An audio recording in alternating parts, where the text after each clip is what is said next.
৩ ঘন্টা পর হাসপাতাল থেকে বাসায় ফিরলেন জামায়াত ইসলামের আমির ডক্টর শফিকুর রহমান। বের হয়েই হুঁশিয়ারি দিলেন দেশ থেকে দুর্নীতি দূর করার। শনিবার রাত 9:15টার দিকে হাসপাতাল ছাড়েন জামায়াতের আমির। বলেন, দেশের ফ্যাসিবাদ দূর হয়েছে, আরেকটি লড়াইয়ের মধ্যে দুর্নীতিকে দেশ থেকে দূর করতে হবে। অসুস্থতার জন্য নিজের কথাগুলো মহাসমাবেশে বলতে পারেননি বলেও আক্ষেপ জানান জামায়াতে আমির। এদিকে অসুস্থ আমিরকে দেখতে হাসপাতালে আসেন বিএনপি ও সরকারের প্রতিনিধি দল। পরে সাক্ষাৎ শেষে মির্জা ফখরুল জানান, দেশের বর্তমান রাজনৈতিক প্রেক্ষাপটে জামায়াত আমিরের সুস্থ থাকা প্রয়োজন। শনিবার বিকেলে জামায়াতে ইসলামের মহাসমাবেশে বক্তব্য রাখার সময় অসুস্থ হয়ে পড়েন। প্রাথমিক পরীক্ষা নিরীক্ষা শেষে তিনি শঙ্কামুক্ত বলে জানিয়েছেন চিকিৎসকরা।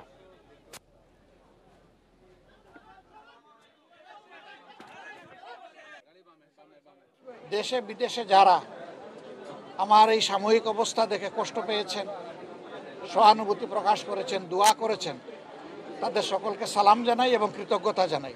অন্যায় অসত্যের প্রতিষ্ঠা যাতে না হয় আমরা দেয়াল তুলে দিব ইনশাআল্লাহ। আমরা একটা দেশ আমাদের যুব সমাজের জন্য উপহার দিয়ে যেতে চাই। ভারপ্রাপ্ত চেয়ারম্যান জনাব তারেক রহমান সাহেবই আমাকে বলেছেন যে আপনি যান, গিয়ে দেখেন। বাংলাদেশের রাজনীতির ক্রিটিক্যাল মোমেন্টে আপনার আমির সাহেবের সুস্থ হওয়াটা খুব জরুরি বলে আমরা মনে করি।